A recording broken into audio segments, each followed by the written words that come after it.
faker. Blessings falling in line, guess I need a taper. And every loss is a lesson. Good afternoon, everyone. Thank you so much for tuning in to Girl Talk with Kaylin, where we talk about faith, fashion, and millennial women on the rise. I'm your host, Kaylin Ann, and I'm just so happy to be here today. A special thanks goes to Kevin Adele for allowing millennial women to have a platform here at the Word Network.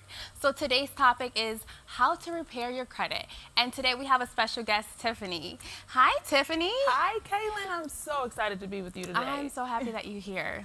You're the bomb. Thanks, so, girl. Tiffany, tell everybody a little bit about yourself. Well, again, my name is Tiffany Turntine. I am a realtor full-time. That is the absolute love of my life. In addition to that, I repair credit. Actually, I built teams as well across the U.S. with my real estate and credit repair team. Okay. I'm also an author 3 times over. Okay, congrats. Thank you. I published my first book in 2013, and then more recently, at the beginning of this year, I published book number 3. So, Awesome. yeah. Congratulations Thank you. on all of your success. That's awesome. Thank you. So, how did you even get into real estate?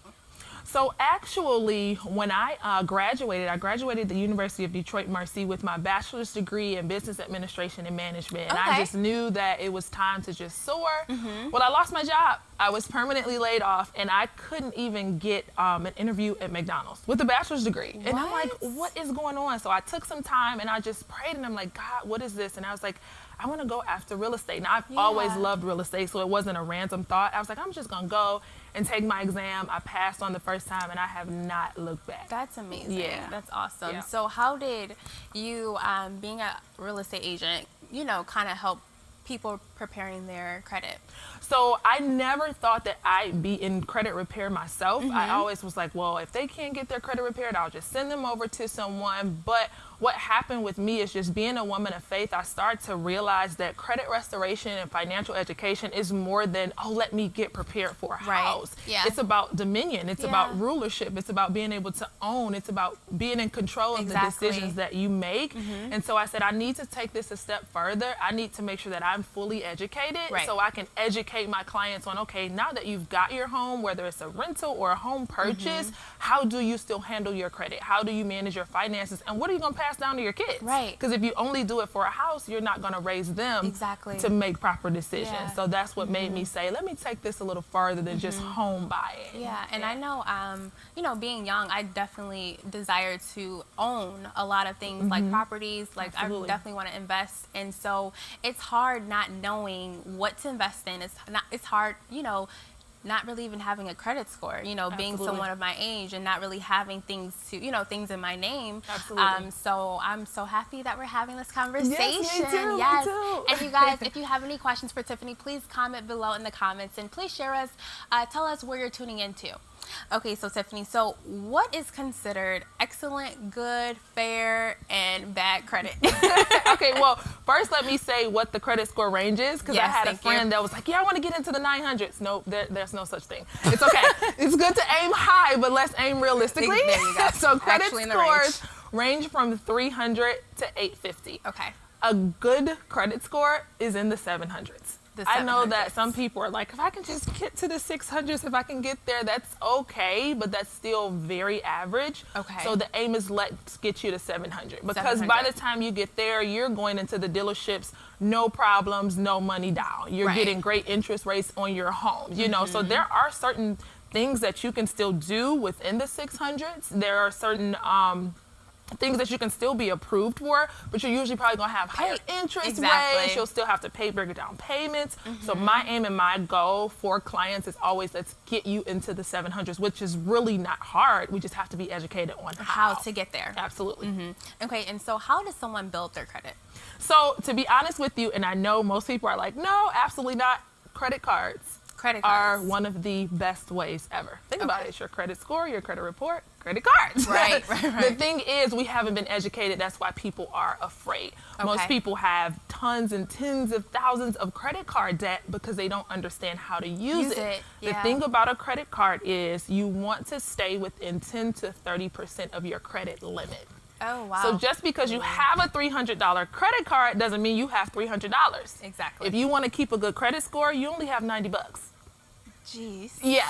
And then you have to pay that off. And then you want to, now hear this, you don't have to pay it all the way down, because the goal is to have the credit open is to show that you're using it, but you want to use it responsibly. Exactly. So say, for instance, like I said, on average, a good start is about $300. You use that $90. And this is the thing about credit cards. If you're really trying to build, don't use it just to go hang out. Use it to do what we do. We're millennials, so we're driving, we have lunch, gas. Food. Yes, use it for the things that you need, because you're going to spend the money on that anyway. Exactly. And then when your bill cycle comes back around, pay whatever your payment is. So usually if you're at $300, that's probably like a $25 payment. Right. So just pay that each time. You haven't paid it all the way down. You haven't gone over your 30% utilization. You're going to see your credit score increase because you're looked at as responsible. Right. Yeah. Oh my gosh, that's so awesome. So getting credit cards. Yes, yes. Okay. And let me specify this. Okay. Major credit cards, not Victoria's Secret, ladies, not Really? Macy's, not Not let a me TJ tell Maxx you, or a Nordstrom's card. And I love TJ Maxx, but my TJ Maxx credit card is at $100. I'm not even about to play. But let me tell you why.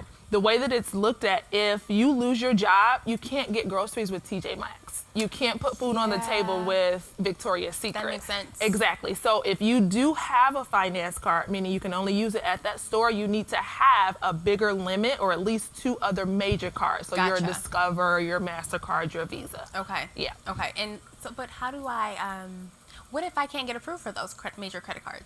Well, the good thing about that is, again, like I said, when I decided that I needed to educate myself, I actually partnered up with a company, Financial Education Services, and we actually have partnered with a company that will get our clients a secure credit card, no matter if you have 0 credit or if you're up in the 700s. Yeah, so we do have it. So it's more so a matter of educating yourself, building relationships such as this to see who can help me, because everybody won't approve you. You're right. If your score isn't there, or some people may approve you at a ridiculous interest rate. So it's out there. You just have to, like I said, build those relationships. And I do have that option for people who can't get approved with other major resources. Right. No, that's really good. And so what are the 3 main creditors, right? And what makes one score different than the others? Like, yeah, absolutely. So Experian, Equifax, and TransUnion. Okay. Those are the 3 different credit bureaus. And literally, this is one thing that a lot of people don't know. Credit bureaus are not government agencies. These are billion-dollar companies that are just housing our information. So one service may, send your information to Equifax and Experian. They may not even send it to TransUnion. So you may not even have all of your accounts on every single bureau. And a lot of people don't know that. And so that's why they can look totally different. Like you can have 12 items on one and 5 on the other. Really? Yeah, because all of the accounts that were sent to the credit bureaus, they didn't send them to all of them. Yep, absolutely. That makes sense. Yep. Oh my gosh. Okay, and so what are what is the difference though? So is there a difference in the different creditors?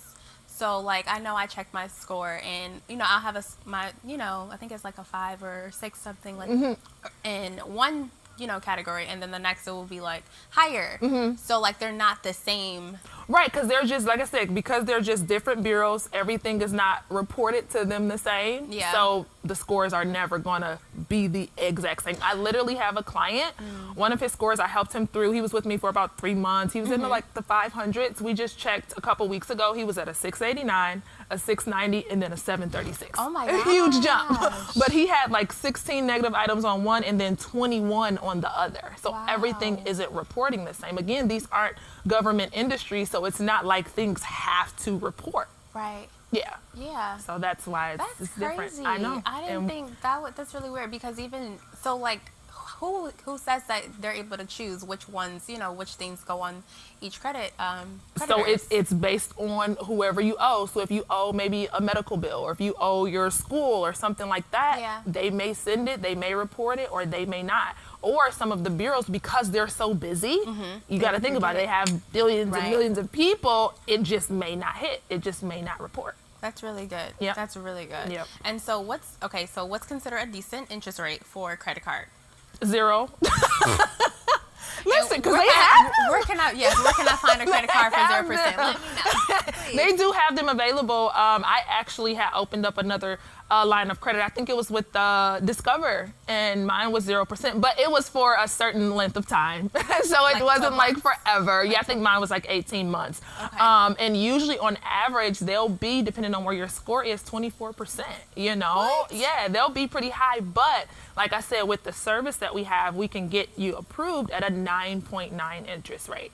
So the average, they say, is about 15%. I don't like paying anything, just being honest. Yeah, but no. again, it's good to build as long as you're staying on top of paying that bill, not going over, because that's really when the interest rate starts to affect you. Right, is when you let it go the over. 30, Yeah, 10%. exactly, Right. exactly. Instead So of just paying off that. if you stay responsible, you're really not worried too much about an interest rate. Yeah, no, that makes a lot of sense. Yeah. Because I have a credit card with my bank, my Okay. credit union. Okay, that's good. And, you know, in college, you know, they don't, you know, I don't even think I paid any interest on the credit card. But Okay, now, good. since I'm out, I think it's I don't even think it's more than 5%. Exactly. And so I think, I don't know, as far as like, you know, a credit union versus like a major credit card, like Mass, you know, like a Discovery, what would be the difference? Well, one, usually if you're already with the credit union, you have relationship, so they're more than likely to give it to you. So the credit card itself may not really hold any, you know, different weight if it was your credit union or a Capital One or a Discovery, you know what I mean? Yeah.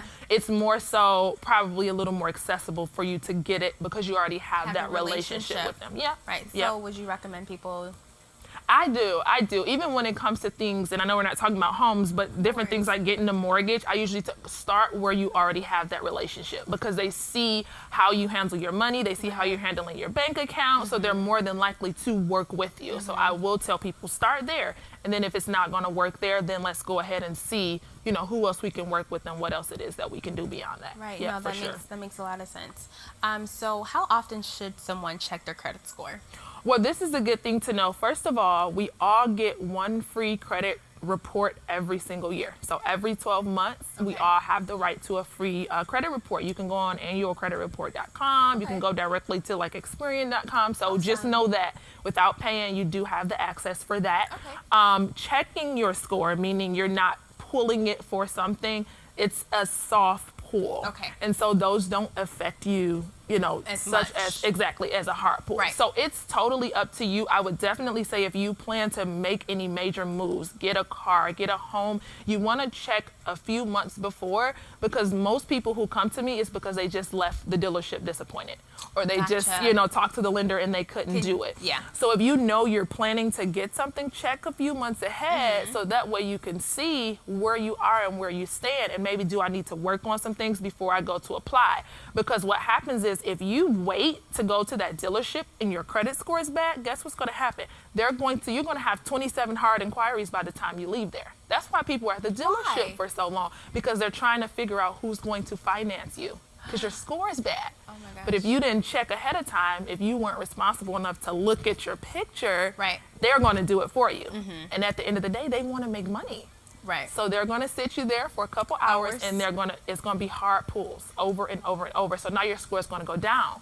Whereas if you would have just checked a few months ahead of time and known where it was and said, maybe I shouldn't go to the dealership right now. Maybe Right. I should wait. You know what I mean? Yeah. So checking it, like I said, it doesn't hurt it. So if you want to be responsible once a month, you know, looking at it, or if you're not doing any major things, you know, you're on top of your game with your car payments, house payments, different things like that, your credit cards, you don't have to check it as often. Okay. But I would definitely say at minimum once a year, you should know What your where credit you score- stand yeah. and what it looks like for sure. Yeah, especially you know, when you're trying to buy, you know, a Absolutely. car or you know, Absolutely. even purchase a home. Absolutely. Right? Absolutely. Okay. Yeah. What advice would you give you know, as far as like entrepreneurs, especially millennials? You know, we want to start businesses and all that, but we don't have the credit, we don't have the money to do these things, and so we're just paying out of pocket. But you know, what advice would you give about, you know, someone who is really trying to get like a, you know, even like a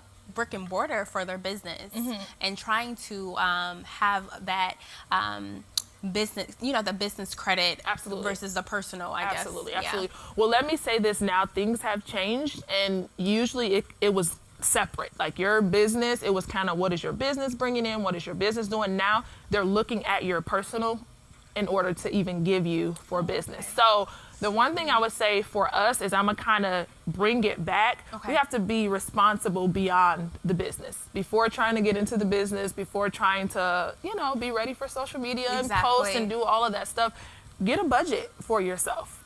Make some sacrifices. We like to go out, you know, maybe don't do that for now, maybe meal prep, you know what I mean? So there are certain sacrifices that I think we have to start with financially so that we can put things up, build that credit up so that when you do want to go and get those funds, you're already responsible personally in your personal life, and you're not now trying to be an entrepreneur to change your life. That's not, be an entrepreneur over yourself. I tell people all the time, first of all, you need to have a business plan too. Of course, yes. Take your time and make a business plan. There's Most no people rush. think you only need a business plan when you're going to get funds. Absolutely not. If you think you're going to be successful, you need a plan. But one thing that I've done for myself, I have a business plan actually for my life. Yes. Exactly. You know, and so then you'll be prepared for that. So once it's time to go and get that business credit, they see how consistent you've been personally. They see that you have a business plan. They see that maybe you do have some money up front that you're willing to invest, and then they'll go and invest in you.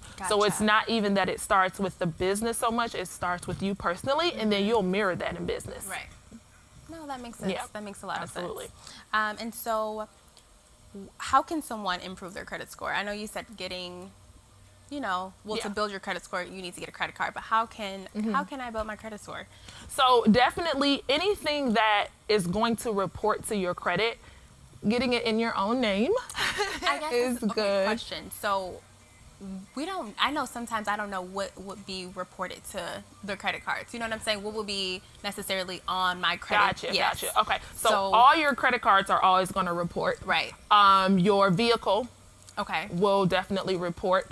Mortgages and different things like that, of course, will report. Right. Nowadays, the cell phone, the communication, that goes on your report now. Okay. And I actually didn't know that part until recently. I didn't even know that they actually pulled your credit for that. And so that goes on as well. All of us have cell phones. So maybe transfer if you're on your parents, you know what I mean? As a millennial, get it on your own, because that'll help you to start to build as well. And I will say this, if there is anything that's damaging on your report, because unfortunately there are some viewers who are watching whose parents may have used their name or may have used their social security or you know, different things like that. You have the right under the Fair Credit Reporting Act to dispute every negative item on your report, to get those things removed. Okay. So that will also help you to clean your credit up while you're also building it as well. So anything that's going to report on your score, but be very careful, like I said, because you don't want a whole lot of inquiries. Exactly. But you have to start somewhere. So even if it is going to hit, as long as you're being responsible, that responsibility is going to totally overshadow an inquiry, for sure. No, that's really good to hear. Yeah. And so what are some last minute tips or advice that you would give, you know, just to share? Yeah, I would say educate yourself. So many people are so scared to look at their credit. I know I was. And then you know what too? Some people are even scared to add things to their credit. Because me, I had cleaned up my credit. All my negative items were disputed. I mean, my picture was literally perfect. Everything was on time, and my score was sitting at like a 660. And I'm like, this is not swaggy. Like, this is not okay. Like, why am I still just sitting here? There's nothing wrong with my score. So I had a mentor look, and he's like, you only have $300 in available credit. He's like, you need more credit. And so I applied. I instantly got approved for a $7,000 credit line, $3,000, and $1,000. So now I'm over $11,000. I'm still only using gas, grocery, you know what I mean? I'm not taking advantage of it, but now I have all this open credit. Everything is great. And literally within like a week or so, I shot up to like a 680, and now I'm over the 700s. Congrats. But I was scared. I was like, I don't want to put, we have to, but you have to be responsible. Disciplined, yes, and responsible. Yeah. Thank you so much, Tiffany. This was amazing. I'm definitely going to, you know, possibly open up some more credit cards just to really build up my own credit. Absolutely. I think that was really good. Absolutely. And also, you know, educating myself, financially educating myself, and just being more responsible and disciplined. And I just, you know, I really thank you for being here. You were amazing. Thank you guys for tuning in to Girl Talk with Kaylin. I'll see you next Wednesday. Take care.